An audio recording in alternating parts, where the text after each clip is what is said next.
हो सकता है मैं गलत हूं, अल्लाह करे मैं गलत हूं, क्योंकि मुझे ये कभी कोई शक नहीं रहा कि कश्मीर चूंकि भारत को दिया गया था, वो इसलिए दिया गया, वजह थी उसकी, गुरदासपुर को पाकिस्तान से तोड़कर तमाम कवानीन और तमाम असूलों को पामाल करके कश्मीर किसी वजह से भारत को दिया गया था। और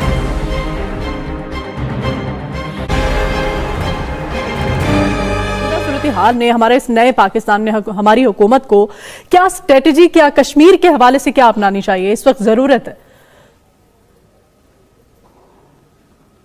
देखिए, एक तो मैं पहले दिन से, आज से नहीं, बहुत अरसे से ये बात कर रहा हूं और लिखकर अब इस बात पे लिख भी रहा हूं जी कि लड़ाई पाकिस्तान की है, चाहे वो श्रीनगर में लड़ी जा रही है, चाहे वो किसी और जगह लड़ी जा रही है। यही भारत की ये कोशिश है, इसलिए वो कर्फ्यू उठा नहीं रहे, इसलिए दुनिया की कोई ताकत उनको रोक नहीं रही, इसलिए जो करना चाहते हैं वो कर रहे हैं।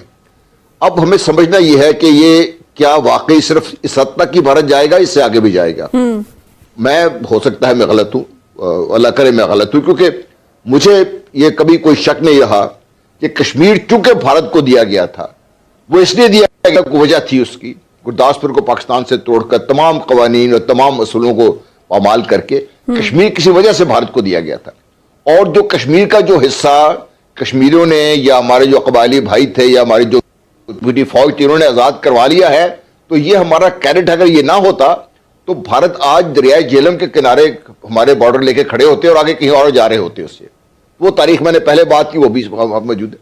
अब मेरा शुरू दिन से नजरिया रहा है कि यहां से कंसोलिडेट करने के बाद 3, 4, 5 साल के बाद जब ये इनकी कमर तोड़ देंगे, यहां पर डेमोग्राफिकली चेंज कर देंगे सारे उसको, उन्होंने जम्मू में किया है, तो अब इसके बाद जो मैं कह रहा हूं, यहां कंसोलिडेट खुदा ना खास्ता अगर कर लिया भारत ने, तो नेक्स्ट स्टेज पे जो सीपैक ना सिर्फ भारत को, अमेरिका को, सारी दुनिया को खटक रहा है, वो गिलगित बल्तिस्तान आएंगे वो लोग। क्योंकि पहले भी आपको याद हो कि 2015 में मोदी ने बड़े वाज़ेह तौर पर 15 अगस्त को ऐलान किया था कि मुझे बलोचिस्तान से और गिलगित बल्तिस्तान से बाकायदा फोन आ रहे हैं, मैसेज आ रहे हैं। तो ये एक मंसूबे के तहत कुछ हो रहा है। हमारे जो बदकिस्मती ये है कि हम ना इस चीज को समझ सके हैं, ना इस चीज को हम लेके चलने के लिए तैयार हैं। जो हमारी स्ट्रेटजी थी, हम समझे थे कि यूएन में तकरीर के बाद सारा मसला हल हो गया। यूएन की तकरीर जो प्राइम मिनिस्टर की थी, बहुत अच्छी तकरीर थी, सारी नेशन को उन्होंने एडजाइज कर दिया था, उन्होंने उसको आगे लेके चलने की जरूरत थी। मेरा फॉरेन ऑफिस सोया हुआ है, हमारे जो डिप्लोमेट्स है वो सोए हुए हैं। हमने आज कश्मीरी अपना जो काम है वो कर रहे हैं। हमने पाकिस्तान की जो जंग लड़ रही है उसको हम समझ नहीं सके। अगर हम आज ये जंग लड़ने, आप भाग नहीं सकते, you can't run away from your destiny. ये पाकिस्तान की, मेरा ख्याल ये है कि हमारी डेस्टिनी में ये है कि आज नहीं, कल नहीं, परसों हमें ये सफारा होंगे। किस तरह होंगे, ये हम पे मुनस्सिर था। अब वो इनिशिएटिव भी आस्ते आस्ते हमारे हाथ से निकल जाएगा। वो जो सूरत हाल है मेरे लिए खतरनाक है, क्योंकि हम अगर बैठे रहे कोकून करके अपने आप को, और हमने डिप्लोमेटिकली या दूसरे जो हमारे पास राय इस्तेमाल ना किए, तो फिर मेरा अपना ख्याल, अल्लाह करे फिर मैं कहता हूं कि गलत हो, कि पाकिस्तान निशाने पर है। आज नहीं कल तो पाकिस्तान को इस चीज का एहसास करना पड़ेगा। मुजाहिद बरेली साहब क्या कहना चाहेंगे आप गुलाम मुस्तफा साहब ने तमाम तर सूरत हाल सामने रख दीजिए। एक बात कहने दीजिए जरा आमिर से। हाँ। मदिया जरा एक लाइन में मेरे ये जरूर बात कह दूं, सॉरी टू से, मैं बड़ी रिस्पेक्ट करता हूं जनरल साहब से। दरअसल ये हमारी गलती है अगर हम ये समझते हैं कि पाकिस्तानी कश्मीरियों की जंग लड़ेंगे, या कश्मीरी जो है वो, इसको जब आप मजहबी रंग देंगे इस तहरीक को कश्मीरियों की, उससे नुकसान हुआ है। मैं अब यानी मैं बहुत तफसील में नहीं जाऊंगा, मैं तो पाकिस्तान की जंग की बात, यानी इसको नहीं कश्मीरियों ने जो अभी आप 5 अगस्त से लेकर अब तक तहरीक देख लें, और उससे पहले भी देख लें, उससे पहले भी ये देख लें कि जो उस वक्त तो जवाहरलाल नेहरू जैसा स्टेटमेंट मौजूद था ना। अब आप इमरान खान ने क्या करा, जवाहरलाल नेहरू जैसे स्टेटमेंट की मौजूदगी में यूनाइटेड नेशन में जो रेजोल्यूशन पास हुआ था उसमें वादे तौर पर था कि रायशुमारी ही मसले का हल है, और ये उस वक्त करारदाद पास करवाई थी सर जफरुल्लाह खान ने, और तो शेख अब्दुल्ला जैसे पाए के लीडर मौजूद थे। यानी उस वक्त जो है कश्मीर का केस लड़ा गया, और इतने बड़े जॉइंट होने की मौजूदगी में कश्मीरियों की आजादी को हमने मनवा लिया।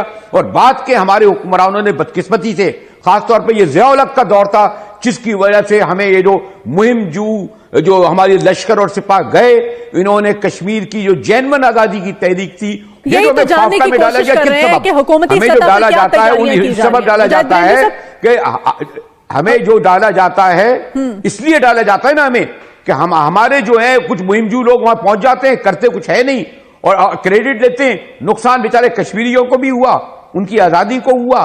तो हमें और आज ये अच्छी बात है कि पिछले ये जो मुजाहिद साहब आपकी बात की सराहना इसमें हिंदुस्तान को इस बात का मौका नहीं मिल रहा कि वो ये कहे कि पाकिस्तान का इसमें कोई रोल है। ठीक है, आमिर ज़िया साहब से भी जान लेते हैं। आमिर साहब, आप क्या कहना चाहेंगे? साहब आपके जी, गुलाम मुस्तफा साहब क्या कहना चाहते हैं? मैं सिर्फ मुजाहिद साहब की बात सराखों पर, सराखों पर, लेकिन इसको तो कोई मजहबी रंग आप चाहे या ना चाहे, मजहबी रंग तो इसका भारत खुद दे रहा है इसको, पाकिस्तान के इसमें कोई क्रेडिट नहीं है, नंबर एक। नंबर दो, देखिए अगर हम ये नहीं समझते कि ये पाकिस्तान की जंग वहां पे लड़ी जा रही है, कश्मीरी लड़ रहे हैं, तो फिर मेरा अपना ख्याल ये है कि हमें we have to rethink the whole thing. अगर कश्मीरी आज यहां पर उनकी जो मज़ाहमत है वो दम तोड़ जाती है, तो मुझे इसमें कोई शक नहीं है कि वो तो जो कश्मीरी चाहे मुसलमान है चाहे जो भी है, पर डेमोग्राफिक चेंजेस होंगी, वो कर रहे हैं, उन्होंने जम्मू में किया है उन्होंने, फिर ये कर रहे हैं उनको जो जहां से वो एडवाइस है इसराइल से, वो सब कुछ हमारे सामने है। तो अब ये ठीक है, टू स्कूल्स ऑफ थॉट हमारे हैं यहाँ पे, ये हमने बैठ के फैसला कर लेना। ठीक है, आमिर साहब से जान लेते हैं। आमिर साहब, पाकिस्तान की तरफ से अभी भी वैसे उस तरह से आवाज नहीं उठाई जा रही है कश्मीर के इशू पर जिस तरह से उठाई जानी चाहिए थी, जैसे कि पहला भी होता रहा है। क्या समझते हैं कि हम अपने जो हमारे अंदरूनी मामलात ने उनमें इतना उलझ कर रह गए हैं कि अब हमारे पास टाइम ही नहीं है, हमें मौका ही नहीं मिलता है कि हम सोच पाए? देखिए, एक तो बिल्कुल आपने दुरुस्त फरमाया कि उलझ के रह गए। दूसरी बात ये कि जो हमारी अशराफिया है, हुक्मरान अशराफिया, उसको मुझे बड़े दुख के साथ कहना पड़ता है कि जी उन्होंने एक ज़हनी तौर पे शिकस्त खुर्दा ये लोग हैं। ये समझते हैं ये भारत का साइज देख के डर जाते हैं, कहते हैं जी इतना बड़ा मुल्क है, फिर अपनी मईशत देखते हैं, अपनी और हालात देखते हैं, उसमें उनके कंसर्न जेन्युइन भी हैं, लेकिन ज़हनी तौर पर वाकई ये लोग जो हैं वो जो हमें डर ये लगता है लफ्ज़ कहते हुए, लेकिन ज़हनी तौर पर शिकस्त खुर्दा लोग हैं। इनके पास वो जुर्रत, वो उस तरह का एक कमिटमेंट नहीं है रियासत के साथ जो कि होना चाहिए, जो कि कुछ कर गुजरने के लिए तैयार होता है।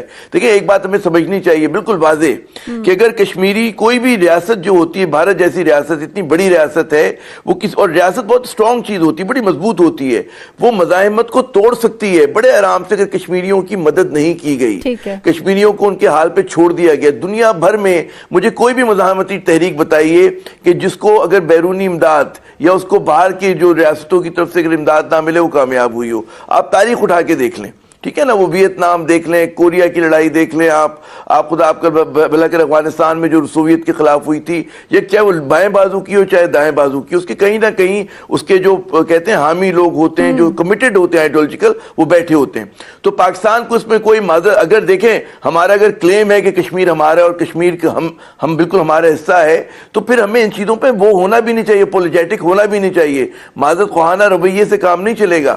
आपको जो अगर देखें, हम अगर ना भी उनकी मदद करें तो फिर आप दुश्मन अपनी मर्जी से मैदान जंग और वक्त का तयन करेगा, क्योंकि छोड़ेगा नहीं वो आपको, उसकी नजरें जो है वो आगे तक हैं और वो चाहेगा। देखिए, पूरा ये जो बिल्कुल जनरल साहब ने सही बात की, 47 में जब गुरदासपुर और फिरोजपुर जो कि मुस्लिम मेजॉरिटी डिस्ट्रिक्ट थी, उनको वो ईस्टर्न पंजाब में इनको दिया गया भारत को, उसकी वजह थी उसकी, जहां पे पाकिस्तान के परचम लहरा रहे थे उससे ऐलान से पहले तक, उस वक्त क्यों रातों रात उन लोगों ने बदल दिए वो नक्शे? उसकी वजह ये थी कि कश्मीर के ऊपर जो था नेहरू का क्योंकि क्लाउड था माउंटबेटन के साथ, उन्होंने पूरा उस साजिश के तहत कश्मीर के लिए राह हमवार की थी ताकि पाकिस्तान को एक राह गुजर ना मिले और भारत का वहां जाने का रास्ता साफ।